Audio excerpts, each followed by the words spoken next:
What's up, guys, and welcome back to my channel. Khamzat has recently been accused of assaulting a man at an airport, according to claims shared on social media. The accusation came from a man who identified himself as a United States Air Force veteran. He posted a message on Instagram describing an alleged incident that he says happened earlier this month at Dubai International Airport. In the post, the man explained that he is a husband, father, and brother, and said that when people travel, they never expect to be assaulted. He claimed that he approached Khamzat respectfully as a fan, simply hoping to say hello to someone he follows and supports. According to his statement, the situation quickly escalated. The man alleged that he was suddenly surrounded by Khamzat and several other individuals, estimating that there were around 7 or 8 people with him at the time. He claimed that Khamzat then charged forward and kicked him in the chest. The man also stated that the entire situation was captured on airport CCTV cameras. He argued that no matter the circumstances, whether someone is tired,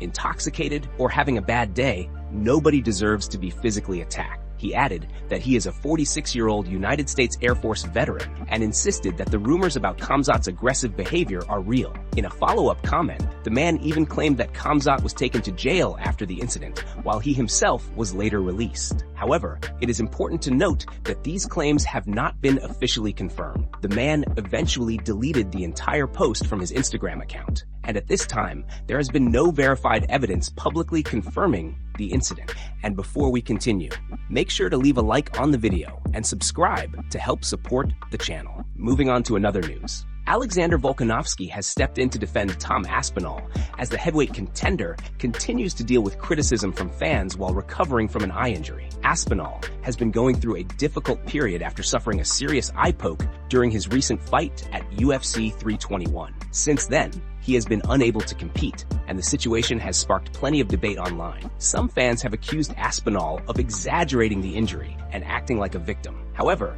Volkanovski believes those criticisms are completely unfair. Speaking in a recent YouTube video, Volkanovski explained that eye injuries are far more serious than many people realize, and fighters should not be rushed back into competition before they are fully healed. Volkanovski pointed out that people often underestimate how dangerous eye damage can be. According to him, many fans expect to see something extremely dramatic, like an eye visibly falling out, before they take the injury seriously. In reality, the problems can be much more subtle, but still incredibly dangerous. To explain his point, Volkanovski shared his own personal experience with an eye injury. He revealed that during his first fight with Diego Lopes, he suffered damage to his eye when a knuckle went directly into it. While it did not seem like a major incident at the time, the effects of that moment are something he still deals with even today. Volkanovski admitted that he continues to experience lingering issues from that eye poke. He explained that he still sees flashes in the corner of his vision,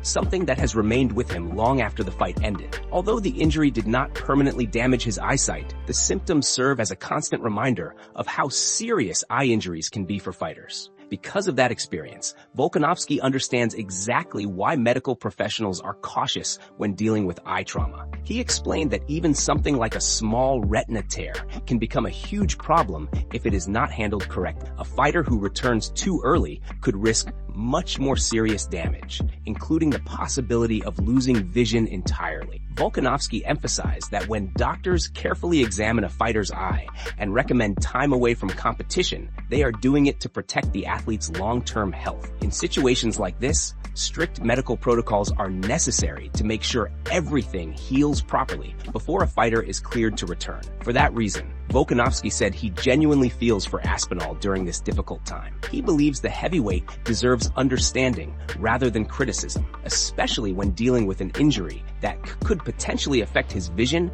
and his future career in the sport. Moving on to another news, Charles Oliveira has sparked fresh discussion among fans after teasing the possibility of returning to the featherweight division. It is a surprising idea, especially considering that Oliveira has not competed at 145 pounds in nearly a decade. However, ahead of his upcoming fight with Max Holloway at UFC 326 in Las Vegas on March 7th, Oliveira admitted that the thought of dropping back down has crossed his mind. During a recent fan Q&A session in Brazil, Oliveira openly spoke about the possibility of speaking with the UFC and considering a move back to featherweight. According to him, the idea is not completely impossible, but it would require serious preparation and discipline. Even with that in mind, he also acknowledged that making 145 pounds at this stage of his career would be extremely challenging. Oliveira explained that sometimes he thinks about approaching the bosses and discussing the option of fighting at 145 again. At the same time, he admitted that he is not fully confident that his body could handle that weight cut anymore. Because of that uncertainty, he also mentioned that moving up to 170 pounds might actually be easier than trying to return to featherweight. He also hinted that certain matchups could influence his decision. Oliveira said that if a big fight with Conor ever became available, especially one that could add something special to his legacy and story in the sport, it would definitely be something he would consider. Despite those interesting ideas, Oliveira made it clear that his main focus right now remains the lightweight division. The comments about possibly moving up to welterweight also make sense when fans remember that Oliveira has struggled to make the 155-pound limit on several occasions during his career. In fact, longtime fans remember that Oliveira technically lost his lightweight championship before his fight with Justin Gaethje at UFC 274 because he missed weight for the bout. Although he went on to win the fight inside the octagon, the belt was not on the line for him due to the weight miss. Even so, Oliveira has continued to dream big when it comes to his career. At one point, he even joked about a wild scenario where he wins the BMF belt, fights for the lightweight title later in the year,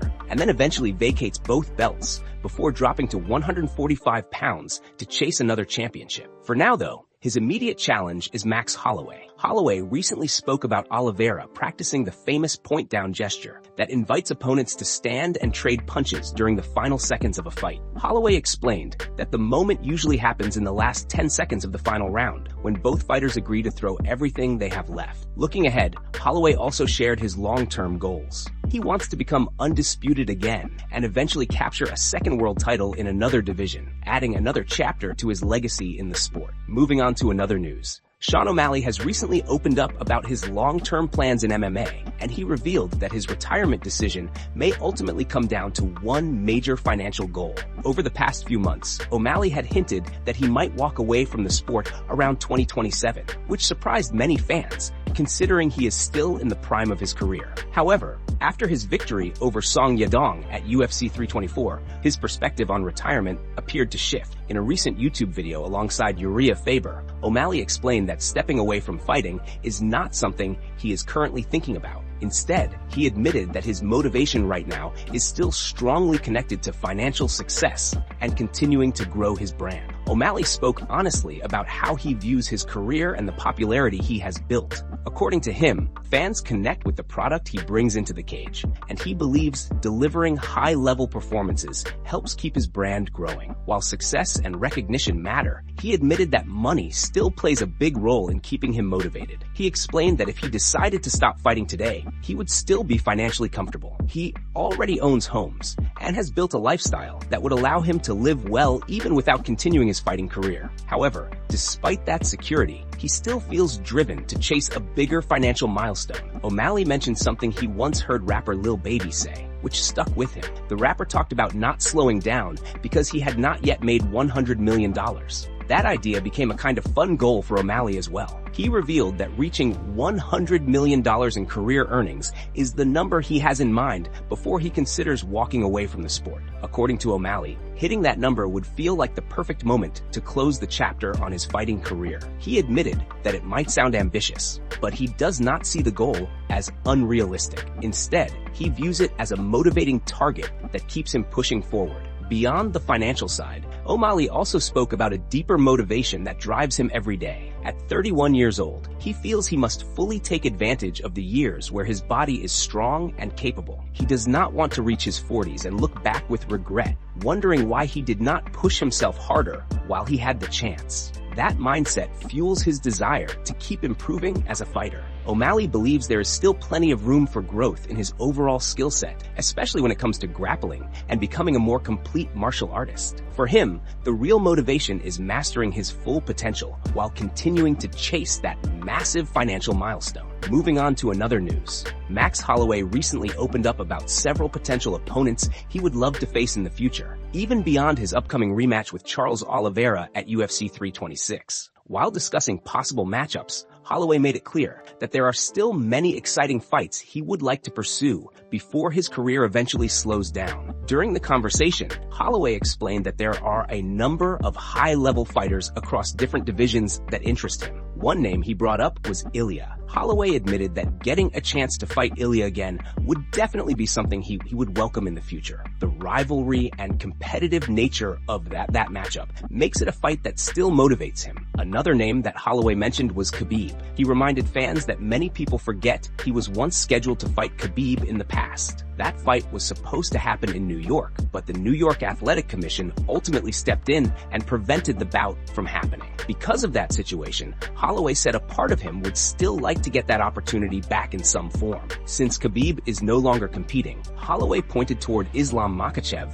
as another incredibly interesting challenge. He acknowledged that Islam competes in a different weight class, but he still believes it would be a fun and exciting fight. Holloway said testing himself against someone with Islam's elite grappling and championship-level skills would be something he would absolutely welcome. Holloway also mentioned that there are many rising fighters in the sport right now who could create entertaining matchups as well. With the BMF title around his waist, he feels like he is in a unique position where several different kinds of fights can make sense for him. Whether it is contenders coming up the rankings or established champions in other divisions, Holloway believes there are plenty of exciting possibilities. One fight that fans constantly talk about is a rematch with Conor. Holloway acknowledged that history already exists between them, which automatically makes the matchup interesting. With Conor recently talking about returning to competition, Holloway said that would definitely be a fun fight if the opportunity ever comes together again. The conversation also shifted to one of Holloway's most famous habits inside the octagon, pointing down to the center of the cage during the final seconds of a fight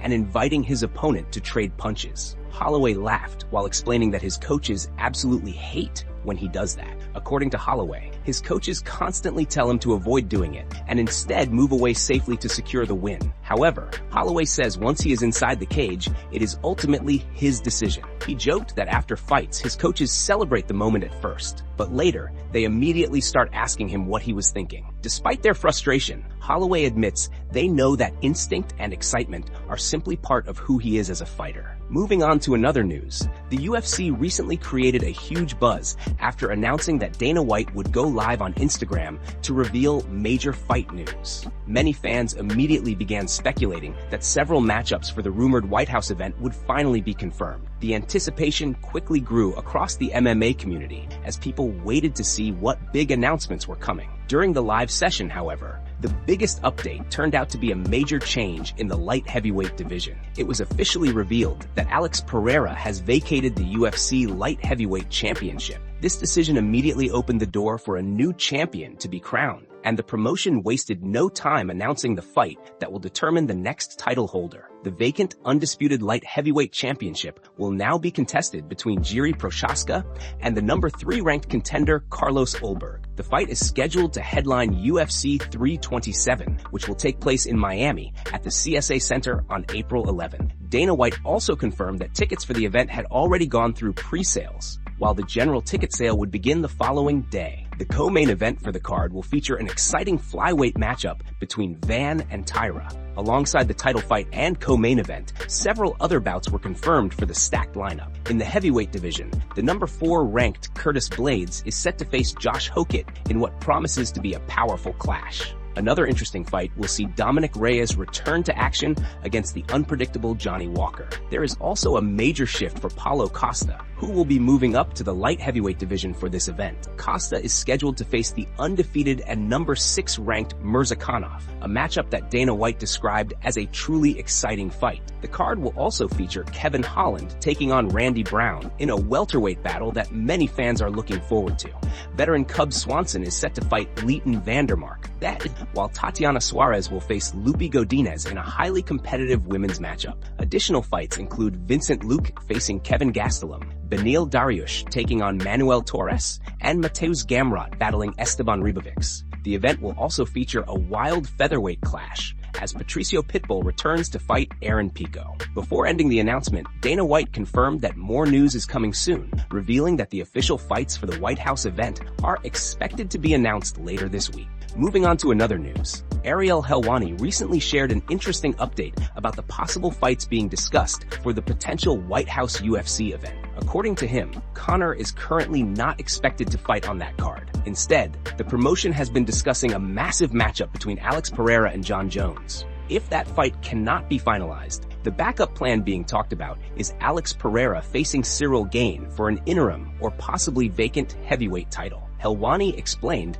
that Alex Pereira is no longer the light heavyweight champion, which opens the door for him to fully pursue the heavyweight division. Behind the scenes, conversations have taken place about the idea of Pereira challenging Jon Jones on the White House card. However, Helwani noted that the fight does not currently have strong momentum, even though the discussions are very real. For Alex Pereira, the opportunity is enormous. Becoming a 3-division champion would already be historic, but defeating Jon Jones would be even bigger. Many believe being the first fighter to beat Jones would instantly elevate Pereira's legacy to another level. If the Jones fight does not happen, the bout with Cyril Gane would still carry huge stakes, as it would likely determine the next challenger for Tom Aspinall once he returns. Helwani also mentioned that the UFC currently has an International Fight Week event scheduled for July 11th in Las Vegas at T-Mobile Arena. According to the latest information, there is actually a better chance of Conor appearing on that card instead of the White House event. Reports also suggest that the promotion may lose money on the White House show, which is another reason why plans remain uncertain for now. Regardless,